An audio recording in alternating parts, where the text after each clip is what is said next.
Y continúo grabando. Ay, mi espalda. ¿De dónde conoces a Lanzu? De aquí. De aquí de las lecturas. Capítulo 51. Por el mosaico de tejados. A principios del segundo bimestre, Kilvin me dio permiso para estudiar cigaldría. Eso sorprendió a unos cuantos, pero a nadie de la factoría, donde yo había demostrado ser un trabajador incansable y un alumno aplicado. La cigaldría, para explicarlos en pocas palabras, es un conjunto de herramientas para canalizar las fuerzas. Es como la simpatía, pero en sólido.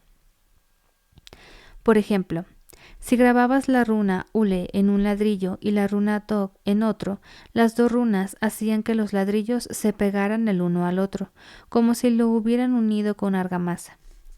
Pero no es tan sencillo como parece. En realidad, lo que pasa es que las dos runas revientan los dos ladrillos con la fuerza de su atracción. Para evitarlo, tienes que añadir la runa Aru a los dos ladrillos. Aru es la runa de la arcilla y hace que las dos piezas de arcilla se peguen unas a otras, solucionando su problema. Pero la runa Aru y Dog no encajan, porque no tienen la forma adecuada. Para que encajen tienes que añadir unas runas de enlace, Gea y Te, o sea, llenas de runas el pinche ladrillo. En pocas palabras. Luego, para equilibrarlo, tienes que añadir Gea y T al otro ladrillo. Entonces los dos ladrillos se unen sin romperse, pero solo si los ladrillos son de arcilla. La mayoría de los ladrillos no lo son. Por eso suele ser mejor mezclar hierro con la arcilla del ladrillo antes de coserlo. Entonces tienes que utilizar la runa de Fer en lugar de la runa de Aru, claro. Y tienes que cambiar las runas T y Ga para que encajen los extremos. Está peor que las ecuaciones, güey. Como veis, la argamasa es un método más sencillo y más fiable para unir los ladrillos, definitivamente. ¿Para qué andas tú ahí garabateando runas a lo puro, güey? Cuando le echas ahí nomás un cucharón de mezcla y ya se pega. Listo, fácil, sencillo. Estudié sijaldría con Camar. El tuerto, con la cara cubierta de cicatrices, era el guardia de Kilvin, hasta que no les había demostrado a Camar que entendías bien la cigaldría. No te dejaban pasar a un aprendizaje más amplio con algunos de los otros artífices más experimentados. Los ayudabas con sus proyectos y ellos a cambio te enseñaban los trucos del oficio. Había 197 runas. Era como aprender un idioma nuevo, solo que había casi 200 letras que desconocías y muchas veces tenías que inventar tus propias palabras. La mayoría de los alumnos tenían que estudiar casi un mes antes de que Camar los considerara preparados para pasar al siguiente nivel. Algunos alumnos tardaban un bimestre entero. A mí en total me llevó 7 días. ¿Cómo lo conseguí? Porque soy una verga, va a decir. En primer lugar, estaba motivado. Otros estudiantes podían permitirse el lujo de estudiar a un ritmo pausado. Sus padres o sus mecenas les pagaban los gastos. Yo, en cambio, necesitaba ascender deprisa en la factoría para poder ganar dinero trabajando en mis propios proyectos. Mi prioridad ya no era la matrícula, sino mi deuda con Debbie. En segundo lugar, yo era inteligente. Y la mía no era una inteligencia corriente y moliente, era extraordinariamente inteligente. Por último, tenía suerte. Así de sencillo. En pocas palabras, era una verga, güey. Subí al mosaico de tejados de la principalía con mi laúd colgando del hombro. Era un crepúsculo oscuro y nublado, pero yo ya sabía el camino. Pisaba con cuidado por las zonas con revestimiento de chapa embreada, porque sabía que tanto las rejas rojas como las grises de pizarra eran traicioneras. En algún momento, durante la reforma de la principalía, uno de los patios había quedado completamente aislado. Solo se podía acceder a él trepando por una alta ventana que había en una de las aulas o bajando por un nudoso manzano si ya estabas en el tejado. Hola muchacha guapa, me andaba buscando... ¿Qué andaba buscando papá? ¿Qué? Dice una canción. ¿Que no andaba pelando papá? Más bien. ¿Qué tal va este directo y esta lectura? La lectura va bien. Vamos avanzando con buen ritmo, digo yo.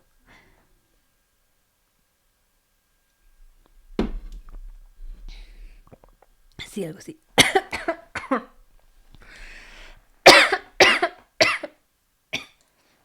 Ay, se fue el agua por otro lado. No me acuerdo bien, pero algo así era. Algo así, algo así. Salud. No estornudé. El agua se quiso ir para los pulmones.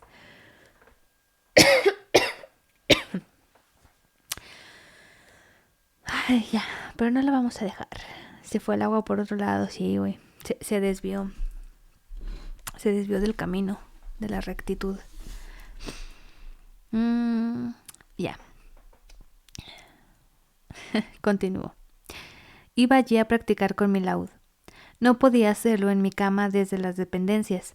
En esa orilla del río, la música no solo era considerada algo frívolo, sino que si hubiera tocado mientras mis compañeros de dormitorio intentaban dormir o estudiar únicamente, habría conseguido ganarme más enemigos. Así que iba allí. Era un sitio perfecto, aislado, y estaba prácticamente en mi puerta. Los setos estaban muy crecidos, y el césped era un desmán de malas hierbas y plantas con flores.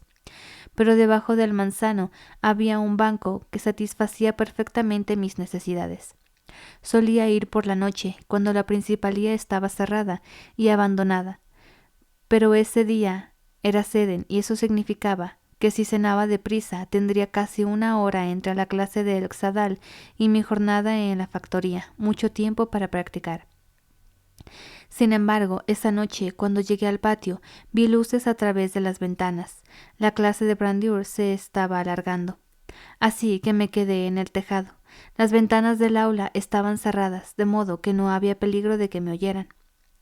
Apoyé la espalda en una chimenea y empecé a tocar.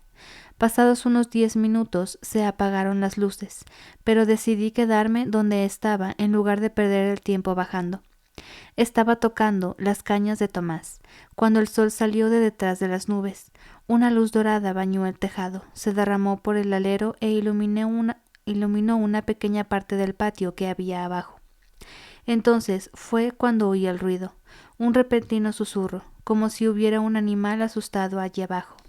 Pero luego oí otra cosa, un ruido que no era el que habría hecho una ardilla o un conejo en los setos. Era un ruido duro, un golpazo vagamente metálico, como si alguien hubiera dejado caer una pesada barra de hierro. Dejé de tocar, la melodía inacabada seguía sonando en mi cabeza. ¿Habría otro estudiante allí abajo escuchando? Guardé el laúd en su estuche, me acerqué al borde del tejado y miré hacia el patio. No podía ver a través del denso seto que cubría la mayor parte del extremo oriental del patio. ¿Habría trepado a alguien por la ventana? No ha venido por aquí el buen de... No ha pasado por aquí. La luz del ocaso iba extinguiéndose rápidamente, y cuando bajé por el manzano, la mayor parte del patio estaba ya a oscuras. Desde allí comprobé que la ventana estaba cerrada, por ella no había entrado nadie. Aunque oscurecía muy deprisa, la curiosidad venció a la cautela y me metí en el seto, perdón. Había tramos en que el seto formaba cavidades. Era como estar dentro de una concha verde de ramas vivas que dejaban suficiente espacio para permanecer cómodamente agachado. Pensé que aquel sería un buen sitio para dormir si no tenía suficiente dinero para pagarme la cama en la dependencia del bimestre siguiente. Pese a la poca luz que había, comprobé que estaba solo. No había sitio para que se escondiera allí nada más que un conejo. Tampoco vi nada que pudiera haber producido aquel sonido metálico. Tarareando el pegadizo estribillo de Las cañas de Tomás, fui a gatas hasta el otro extremo del seto. Cuando salí por el otro lado de la rejilla de un desagüe, había visto otras parecidas por la universidad, pero esa era más antigua y más grande. De hecho, la abertura era lo bastante ancha para que, una vez retirada la reja, pasara por ella una persona. Con vacilación cerré una mano alrededor de uno de los fríos barrotes de hierro y tiré de él. La pesada rejilla pivotó sobre una bisagra y se levantó unos 8 centímetros. Yo no entendía por qué no se levantaba más. Tiré más fuerte, pero no conseguí abrirla del todo. Al final desistí y la dejé en su sitio. Hizo un fuerte ruido, vagamente metálico, como si alguien hubiera dejado caer una pesada barra de hierro. Entonces mis dedos notaron algo que mis ojos pasaban por alto, un laberinto de muescas grabadas en la superficie de los barrotes. Las examiné más atentamente y reconocí algunas de las runas que estaban aprendiendo con Kamat, Ule y Doc. Entonces lo vi todo claro. De repente el estribillo de Las cañas de Tomás encajaba con las runas que había estado estudiando con Kamar los últimos días. Ule y Doc son, ambas para enlazar, Re para buscar, Kel para encontrar, Gea es llave, T cerrojo, P sin agua, Re sin roca.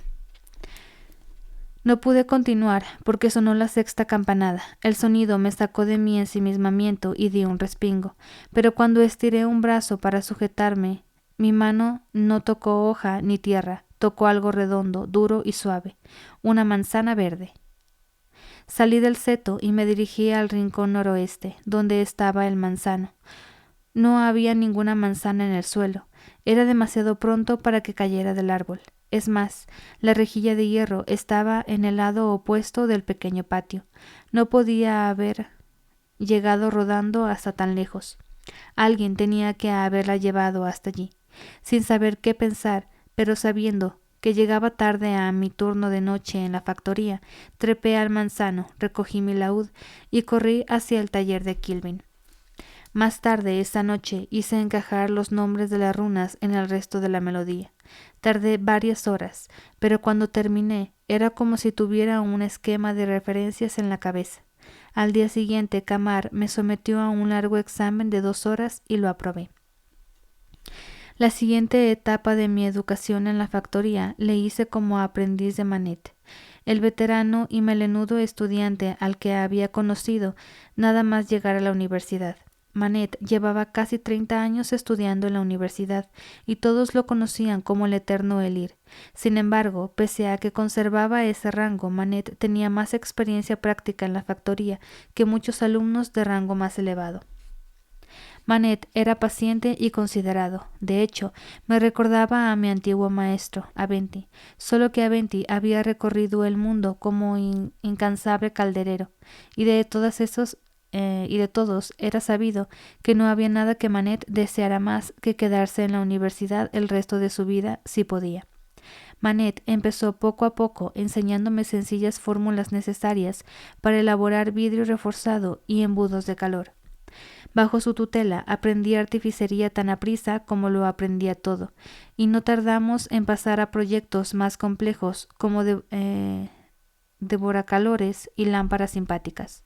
La artificería de alto nivel, como los relojes simpáticos o los termogiros, todavía estaban fuera de mi alcance, pero yo sabía que solo era cuestión de tiempo. Por desgracia, el tiempo escaseaba.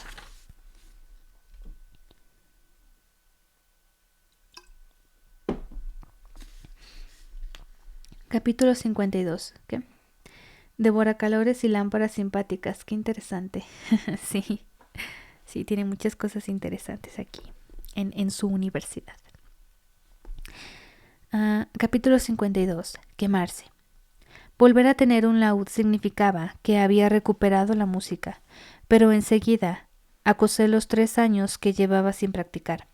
Mi trabajo en la artefactoría en los 2 últimos meses me habían fortalecido y endurecido las manos, pero no de la forma más adecuada. Pasaron varios días decepcionantes hasta que pude volver a tocar cómodamente 1 hora seguida. Podría haber progresado más aprisa si no hubiera estado tan ocupado con mis otros estudios. Pasaba 2 horas diarias en la clínica, corriendo o de pie, un promedio de 2 horas, todos los días de clase y resolución de fórmulas de cifrado en matemáticas, y 3 horas de estudio con Manet en la factoría, aprendiendo los trucos del oficio. Y luego tenía simpatía avanzada con el Xadal. Fuera del aula, el Xa era encantador, amable y hasta un poco ridículo cuando se pasaba, pero cuando enseñaba, su personalidad oscilante entre el profeta loco y el tambor de galera. Todos los días en su clase yo consumía otras 3 horas de tiempo y el equivalente a 5 horas de energía. Combinado con mi trabajo remunerado en el taller de Kilvin, eso apenas me daba tiempo para comer, dormir y estudiar, y menos aún para dedicarle a mi laúd la atención que merecía. La música es una amante orgullosa y temperamental.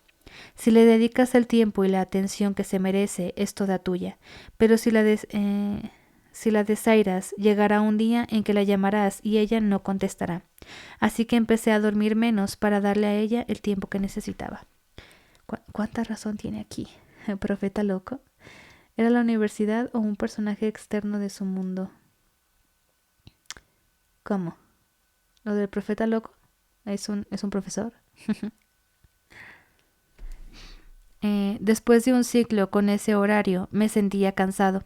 Después de 3 meses todavía estaba bien, pero solo gracias a una firme determinación. En el 5.º ciclo empecé a mostrar claros signos de desgaste. Sí. Y eso que no llegaste cuando el otro loco lo hizo saltar desde un tejado a 6 metros. Según eso que si hacía eso le iba a enseñar las artes de la nominación, ¿no? Para aprender el nombre del viento. Y dice, a huevo pues, y se lanzó y le dijo, si eres tan loco e insensato como para tirarte de un tejado porque te lo pidieron, no te voy a enseñar esto. Y dije, chingada madre. Sí, pinche escuela loca.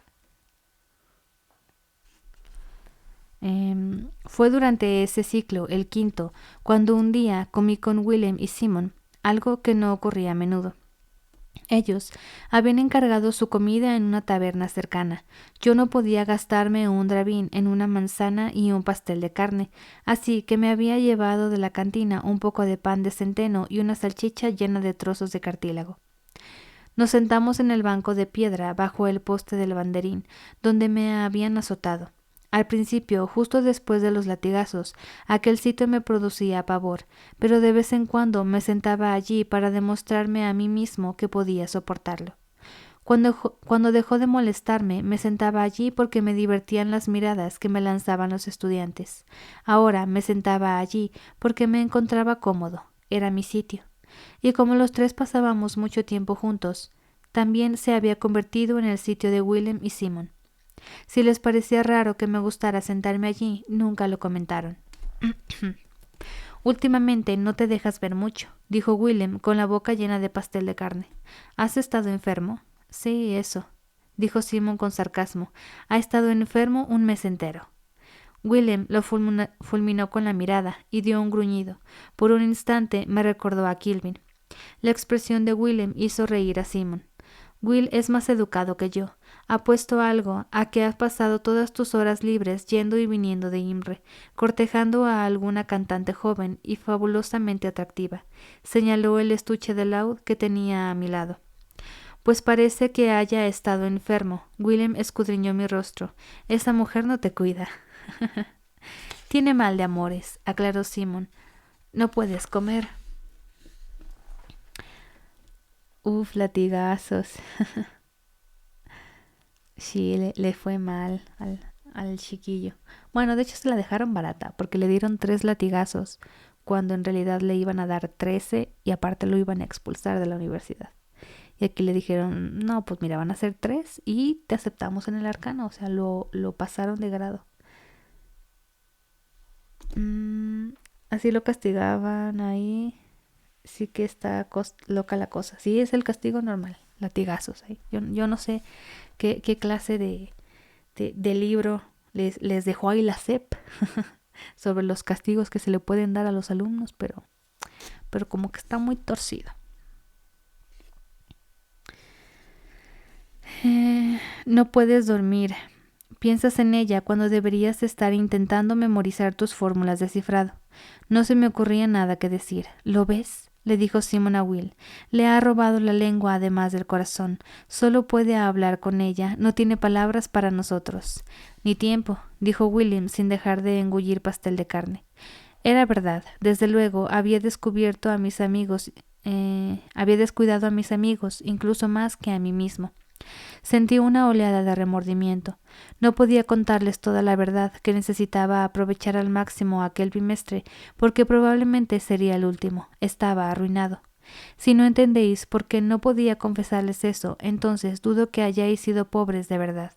Dudo que lleguéis a entender lo vergonzoso que es tener solo 2 camisas, o cortarte tú mismo el pelo lo mejor que sabes, porque no puedes permitirte el lujo de ir a un barbero. Una vez perdí un botón y no pude gastarme ni un ardite para comprarme otro igual. Me hice un desgarrón en los pantalones y tuve que remendarlos con hilo de otro color.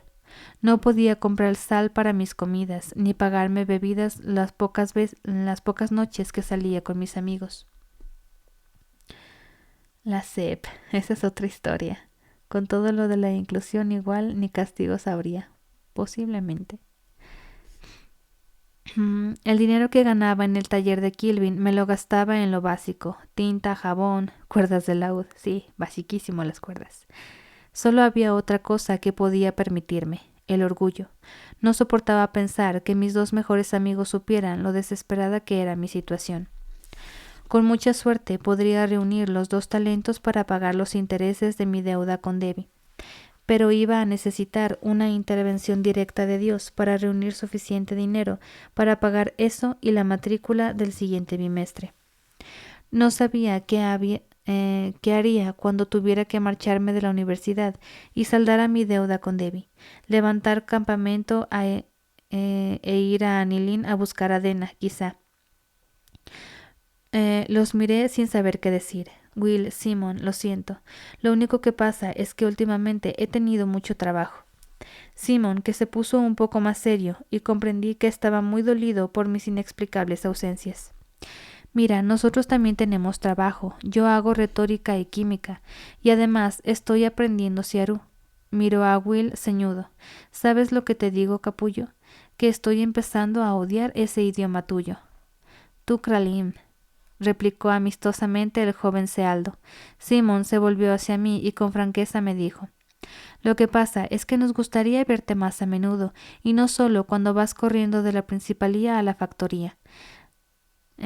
Reconozco que las chicas son maravillosas, pero cuando una me roba a un amigo me pongo un poco celoso. De pronto esbozó una luminosa sonrisa, pero no creas, contigo no me pasa eso, por descontado. Me costó tragar saliva, porque se me hizo un nudo en la garganta. No recordaba la última vez que alguien me había echado de menos. Noté las lágrimas preparándose para brotar de mis ojos. En serio, no hay ninguna chica, de verdad. Tragué saliva e intenté recobrar la compostura. Me parece que nos estamos perdiendo algo, Sim. Willem me miraba de forma extraña. Míralo bien. Simon escudriñó mi cara. Esa forma de mirarme por parte de los dos bastó para molestarme e impidió que me echara a llorar. Veamos, dijo Willem como si estuviera dando una clase. ¿Cuántos bimestres hace que nuestro joven Elir estudia en la universidad? Dijo Sim captando la idea de nuestro amigo. ¿Alguien quiere contestar? Pregunté con petulancia. Willem ignoró mi pregunta. ¿A qué clases vas? A todas, respondí, contento de tener una excusa para quejarme. Geometría, observación en la clínica, simpatía avanzada con el Sadal, además del aprendizaje con Manet en la factoría. Simon se quedó un poco impresionado. No me extraña que parezca que llevas un ciclo sin dormir, dijo. Ya vuelvo, está bien. Willem asintió. Y todavía trabajas en el taller de Kilvin, ¿verdad? Un par de horas todas las noches. Simon estaba perplejo. Y por si fuera poco, estás aprendiendo a tocar un instrumento. ¿Te has vuelto loco o qué? La música es lo único que me mantiene en la tierra, dije, y estiré un brazo para acariciar mi laúd. Y no estoy aprendiendo a tocar, solo necesito practicar. Willem y Simon me miraron. ¿Cuánto tiempo crees que le queda? Simon me miró de arriba abajo. 1 ciclo y medio como máximo. ¿Qué queréis decir? Willem se inclinó hacia adelante. Tarde o temprano todos tratamos de abarcar más de lo que podemos, pero algunos estudiantes no saben cuándo deben parar y se queman. Dejan los estudios o suspenden los exámenes. Algunos se enloquecen. Se dio un golpecito en la cabeza. Suele pasarles durante el primer año. Me miró de manera elocuente. Yo no intento abarcar demasiado, dije. Mírate en un espejo, me sugirió William con franqueza. Abrí la boca para asegurar a Will y a Sim que me encontraba bien, pero justo entonces oí que daban la hora y solo tuve tiempo para despedirme apresuradamente de ellos. Aún así, tuve que correr para llegar puntual a Simpatía Avanzada.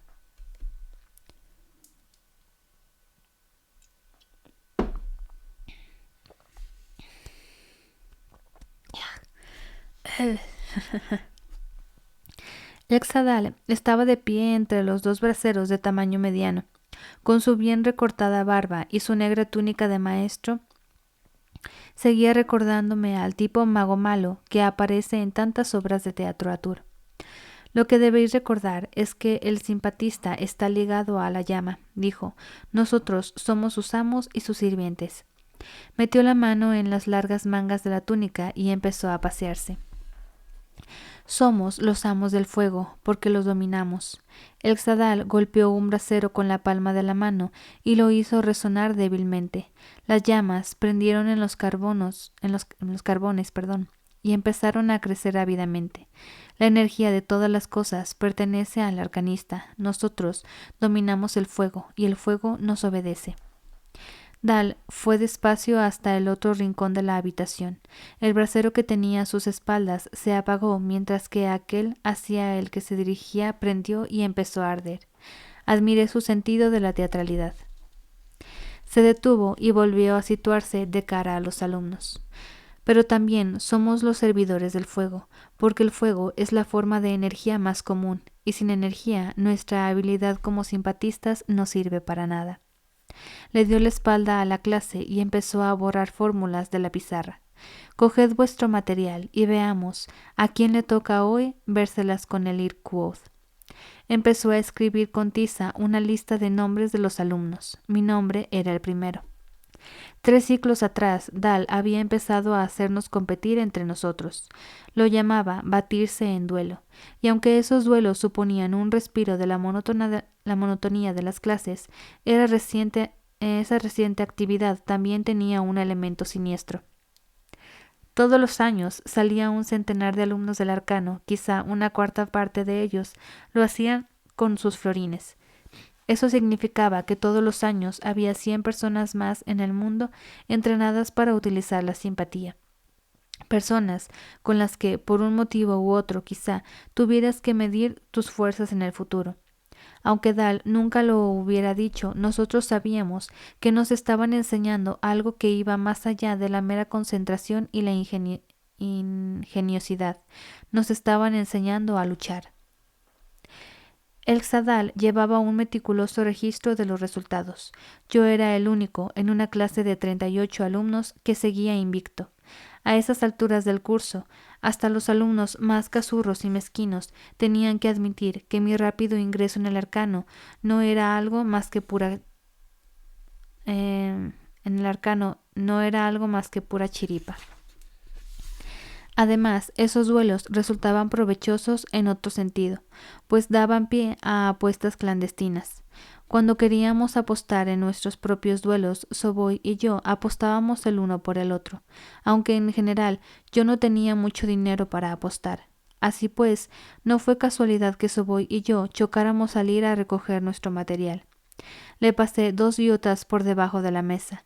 Soboy se guardó las monedas en el bolsillo sin mirarme. Caramba, dijo en voz baja, veo que hoy estás muy seguro de ti mismo. Me encogí de hombros con desenfado, aunque en realidad estaba un poco nervioso. Había empezado el bimestre sin un ardite y me las había ido arreglando como había podido.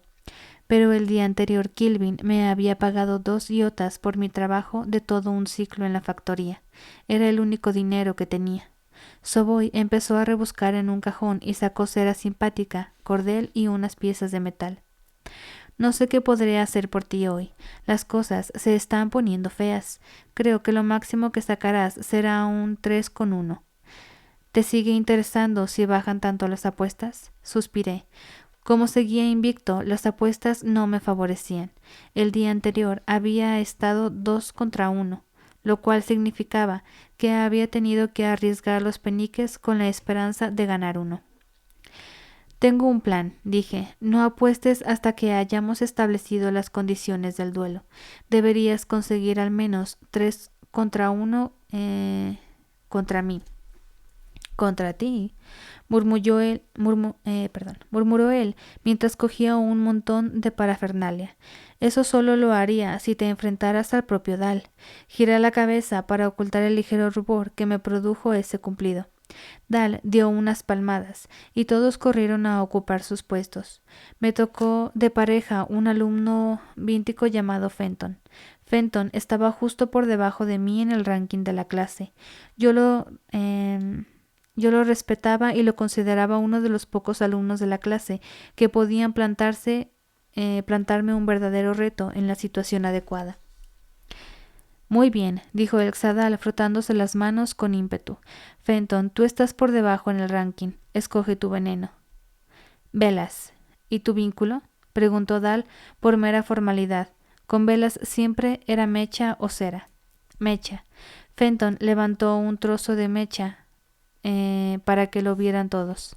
Dal se volvió hacia mí. ¿Vínculo? Me metí una mano en el bolsillo y saqué mi vínculo con un florero. Paja. Un murmullo recorrió el aula. La paja era un vínculo ridículo. Lo mejor que yo podía esperar era una transferencia del 3%, un 5 a lo sumo. La mecha de Fenton era 10 veces mejor. Paja, paja, dije con un poco más de seguridad de la que sentía. Si eso no hacía bajar las apuestas a mi favor, no sabía qué otra cosa podría bajarlas. Muy bien, paja, dijo Dal con soltura. Elir Fenton, como Quoth está invicto, puedes escoger la fuente. Se oyeron débiles risas por el aula. Noté un vacío en el estómago. Eso no me lo esperaba. Normalmente, el que no escogía el juego, escogía la fuente. Yo tenía pensado escoger el brasero, porque sabía que la cantidad de calor que ayudaría a compensar el hándicap que yo mismo me había impuesto. Fenton sonrió. Sabía que tenía ventaja. Ninguna fuente, dijo. Hice una mueca. La única fuente de calor con que contábamos sería nuestro propio cuerpo. Eso era difícil en el mejor de los casos, además de un poco peligroso. Yo no podía ganar. No solo iba a perder mi privilegiada posición en el ranking, sino que además no tenía forma de indicar a Soboy que no apostara mis 2 últimas iotas. Intenté atraer su atención, pero ya estaba ocupada en silenciosas e intensas negociaciones con un puñado de alumnos. Fenton y yo, sin decir nada, fuimos a sentarnos a los lados opuestos de una gran mesa de trabajo. El Xadal puso 2 gruesos cabos de vela encima de la mesa, uno delante de cada uno de nosotros. El objetivo era encender la vela de tu contrincante y al mismo tiempo impedir que él encendiera la tuya. Para eso tenías que partir tu mente en 2. Una parte tenía que convencer al alar de tu trozo de... Perdón, es que esto me está... quito esto. Listo, ya volví. ¿Qué onda? ¿Cómo va? ¿Siguen en la clase y castigos? No, están haciendo una como una pequeña competencia en una clase y nuestro protagonista es está invicto, ¿no? En todas en estos duelos que han tenido, pero está haciendo algo para ganar dinero, está apostando con con un amigo de él y también compañero de ese salón. Y pues él quiso poner las cosas, que se vieran difíciles para él y así votaran en su contra para que cuando ganara pues le llegara más dinero. Pero pues no le está saliendo como él quiere y a lo mejor pues se lo van a coger, ¿no? Kirito. Pues no, bueno, posiblemente logre hacer algo fantástico, ¿no? porque pues así suelen ser los protagonistas, pero a lo mejor la caga monumentalmente y pierde el único dinero que tiene en ese momento.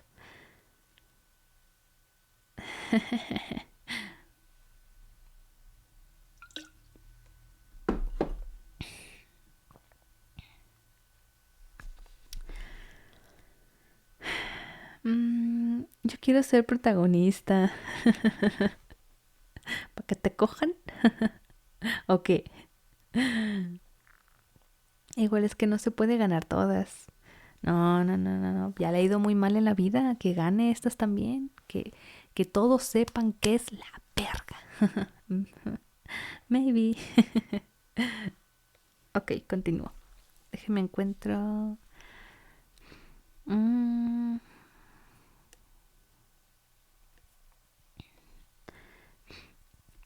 ¿Dónde iba?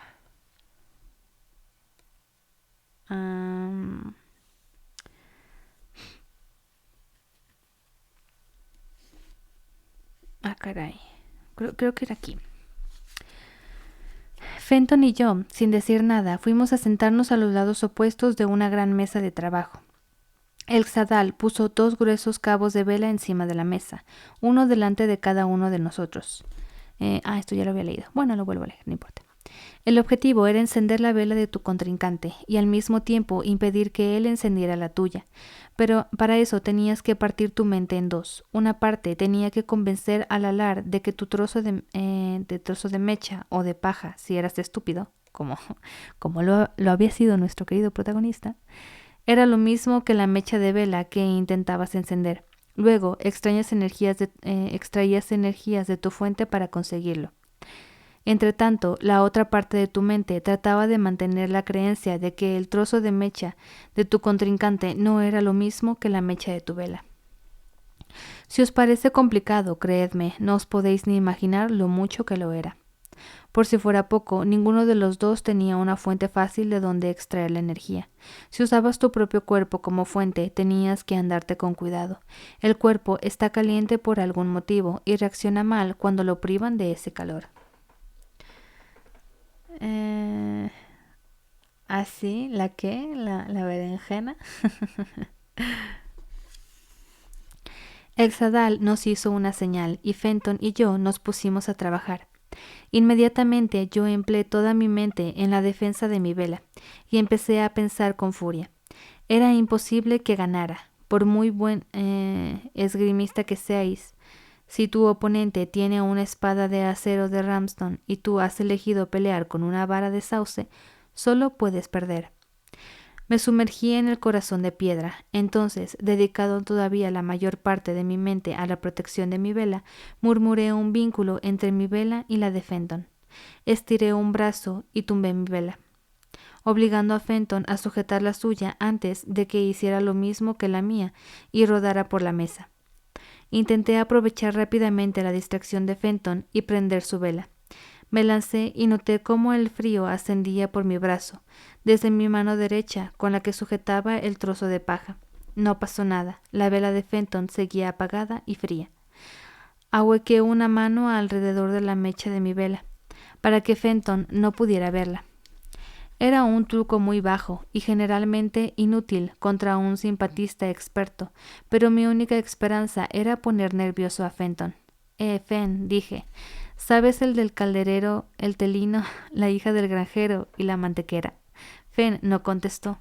Su pálido rostro reflejaba una intensa concentración. Descarté la distracción como táctica. Fenton era demasiado listo para dejarse vencer así. Además, me estaba costando bastante la concentración necesaria para proteger mi vela. Me sumergí un poco más en el corazón de piedra y me olvidé de todo excepto de las 2 velas y los trozos de mecha y de paja. Al cabo de 1 minuto estaba empapado en un sudor frío. Empecé a temblar. Fenton lo vio y sonrió estirando sus pálidos labios. Redoblé mis esfuerzos, pero la vela de mi contrincante ignoraba mis mejores intentos de prenderle fuego. Pasaron 5 minutos. El resto de los alumnos de la clase estaban quietos como estatuas. Los duelos no solían durar más de 1 minuto o 2. Eso era lo que tardaba una persona en demostrar que era más lista o que poseía una voluntad más fuerte. Yo ya tenía ambos brazos fríos. Me fijé en que a Fenton le palpitaba un músculo del cuello, como la ijada de un caballo que intentaba ahuyentar a una mosca que le estaba picando. Se puso rígido para combatir el impulso de temblar. Una voluta de humo empezó a salir de la mecha de mi vela. Aguanté, me di cuenta de que hacía ruido al respirar, con los dientes apretados y con los labios retirados, formando una mueca feroz. Fenton no se había fijado. Tenía los ojos vidriosos y desenfocados. Volví a estremecerme con tanta fuerza que casi me pasó por alto el temblor de la mano de Fenton. Entonces, poco a poco, a Fenton empezó a desplomársele la cabeza hacia el tablero de la mesa. Se le cayeron los párpados, apreté los dientes y obtuve la recompensa de ver una fina voluta de humo que se elevaba de la mecha de la vela de Fenton. Fenton se volvió con un movimiento rígido para mirar, pero en lugar de correr a defender su vela, hizo un ademán lento y pesado de rechazo y apoyó la cabeza sobre el brazo. Cuando en su vela, que tenía cerca del codo, prendió una chisporroteante llama, Fenton no levantó la cabeza. Hubo unos breves aplausos, mezclados con exclamaciones de incredulidad. Alguien me dio una palmada en la espalda. ¿Qué te parece? Se ha consumido el mismo. No, dije con voz pastosa, y estiré un brazo por encima de la mesa. Con dificultad, pues tenía los dedos entumecidos, abrí la mano de Fenton que sujetaba la mecha y vi que tenía sangre.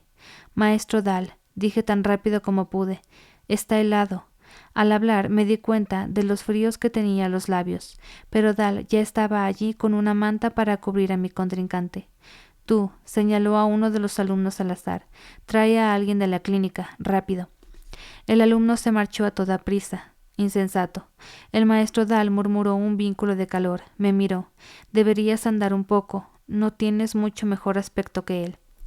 Ese día no hubo más duelos. El resto de los alumnos contemplaron cómo Fenton se recuperaba lentamente bajo los cuidados de Elxadal. Cuando llegó el té de la clínica, Fenton había entrado en calor lo suficiente para empezar a temblar. Tras un cuarto de hora de mantas abrigadas y cuidados simpáticos, Fenton pudo beber algo caliente, aunque todavía le temblaban las manos. Cuando hubo pasado todo el alboroto, ya era casi la tercera campanada. El maestro Dahl consiguió hacer sentar a todos los alumnos y hacerlos callar lo suficiente para dirigirnos unas palabras. Lo que hemos visto hoy es un ejemplo excelente de tiritona del simpatista. El cuerpo es delicado y perder unos grados de calor rápidamente puede alterar todo el organismo. Un caso leve de tiritona no es más que eso, una tiritona, o sea, tiritar de frío, ¿no? Pero los casos más extremos pueden conducir a un estado de choque y a la hipotermia. Dahl miró alrededor. ¿Sabría alguien decirme cuál ha sido el error de Fenton? Hubo un momento de silencio y luego un alumno levantó la mano. ¿Sí, Bray? Utilizó sangre. Cuando la sangre pierde calor, el cuerpo se enfría como una entidad única. Eso no siempre resulta ventajoso, puesto que las extremidades pueden soportar una pérdida de temperatura más drástica que las vísceras. Entonces, ¿por qué se plantearía a alguien utilizar sangre? Porque ofrece mayor cantidad de calor más deprisa que la carne. ¿Cuánto valor habría sido sensato extraer? Del paseo, Dahl paseó la mirada por el aula. 2 grados, aventuró alguien. 1,5, le corrigió Dahl, y escribió una serie de ecuaciones en la pizarra para mostrar la cantidad de calor que se obtendría. Dado los síntomas que presentan Fenton, ¿cuánto creéis que llegó a extraer? Hubo una pausa. Finalmente Soboy dijo 8 o 9. Muy bien, dijo Dahl a regañadientes. Me alegro de que al menos uno de vosotros haya hecho los deberes. Adoptó una expresión severa. La simpatía no es algo para los débiles de mente, pero tampoco es para los demasiado confiados. Si no hubiéramos estado aquí para prestarle a Fenton los cuidados que necesitaba, se habría quedado dormido y habría muerto. Hizo una pausa para que los alumnos asimilaran sus palabras.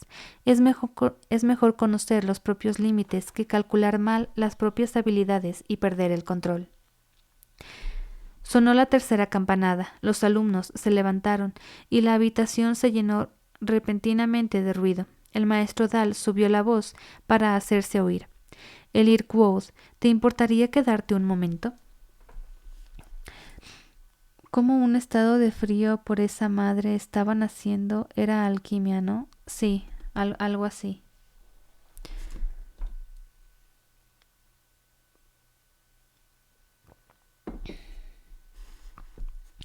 Hice una mueca. Soboy se me acercó por detrás, me dio una palmada en el brazo y murmuró: «Suerte». No supe si se refería a mi victoria o si me le estaba deseando para afrontar lo que se avecinaba. Cuando todos se hubieran marchado, Dahl se dio la vuelta y dejó el trapo con que había limpiado la pizarra. «Bueno», dijo en tono desenfadado, ¿qué tal han ido las apuestas?» No me sorprendió que el maestro estuviera al corriente de las apuestas. 11-1, admití. Había ganado 22 iotas, un poco más de 2 talentos. La presencia de ese dinero en mi bolsillo me ayudaba a entrar en calor. Dahl me miró con gesto especulativo. «¿Cómo te encuentras? Al final te he visto un poco pálido a ti también. Solo he tenido algún escalofrío». Mentí. La verdad es que había aprovechado el revuelo que había causado el colapso de Fenton para salir al pasillo, donde había pasado unos minutos espantosos. Los temblores, que eran casi convulsiones, apenas me permitían tenerme en pie. Por fortuna, nadie me había visto temblando en el pasillo, con la mandíbula tan apretada que temí romperme los dientes. Pero no me había visto nadie. Mi reputación estaba intacta. Dahl me miró de una forma que me hizo comprender que sospechaba la verdad. «Acércate», dijo y señaló uno de los braseros. «Un poco de calor no te hará ningún daño». No discutí. Acerqué las manos al fuego y me relajé un poco. De pronto reparé en lo cansado que estaba. Me escocían los ojos por falta de sueño. Notaba el cuerpo pesado, como si mis huesos fueran de plomo. Di un suspiro, retiré las manos del brasero y abrí los ojos. Dahl me miraba con fijeza. «Tengo que irme», dije con cierto pesar. «Gracias por dejarme utilizar su fuego». «Ambos somos simpatistas», dijo el maestro con tono cordial, mientras yo recogía mis cosas y me dirigía hacia la puerta. «Puedes utilizarlo cuando quieras». Esa noche fui a ver a Willem a su habitación de la dependencia. «¿Qué me aspen?», dijo, 2 veces en un mismo día. «¿A qué debo el honor de tu visita?» «Creo que ya lo sabes», dije, y entré en la habitacioncita que parecía una celda. Apoyé el estuche de mi laúd contra una pared y me dejé caer en una silla. «Kilvin me ha prohibido trabajar en el taller». Willem se sentó en el borde de su cama. «¿Por qué?» Le lancé una mirada de complicidad. «Espero que sea porque Simon y tú hablasteis con él y os sugeristeis que no lo hiciera». Will me miró un momento a los ojos y luego se encogió de hombros. «Nos has descubierto antes de lo que yo creía». Se frotó una mejilla. «No pareces muy enfadado». Me había puesto furioso. Precisamente cuando parecía que mi suerte estaba cambiando, me veía obligado a dejar mi único trabajo remunerado por culpa de las buenas intenciones de mis amigos. Pero en lugar de cantarles las 40, había subido al tejado de la principalía y había tocado un rato para serenarme. La música me calmó, como siempre, y mientras tocaba reflexionaba. Mi aprendizaje con Manet iba bien, pero había demasiado que aprender. Cómo encender los hornos, cómo trefilar alambre de la consistencia adecuada, qué aleaciones elegir para conseguir determinados efectos. No podía pretender dominarlo todo como había hecho cuando estudiaba las runas. No podía ganar suficiente trabajo trabajando en el taller de Kilvin para pagar a Debbie a final de mes. Y mucho menos reunir dinero suficiente para la matrícula. Seguramente lo estaría, admití. Pero Kilvin me ha hecho mirarme en un espejo. Compuse una sonrisa cansada. No tengo muy buen aspecto. Tienes un aspecto horrible, me corrigió él. Luego hizo una pausa y agregó: me alegro de que no estés enfadado. Simon llamó a la puerta al mismo tiempo que la empujaba para abrirla. Luego me vio allí sentado. La expresión de arrepentimiento de su cara borró rápidamente la de sorpresa. ¿No deberías estar esto en la factoría? Preguntó sin convicción. Me reí, y el alivio de Simon fue casi tangible. Willem quitó un montón de papeles de otra silla y Simon se sentó. Estáis perdonados, dije magnánimo. Lo único que os pido es que me contéis todo lo que sepáis del eolio. ¿Y quién chingados es eolio? Bueno, creo que hasta aquí dejaré la lectura de hoy, porque ya es la 1. ¿Y cuánto leímos hoy? Veamos.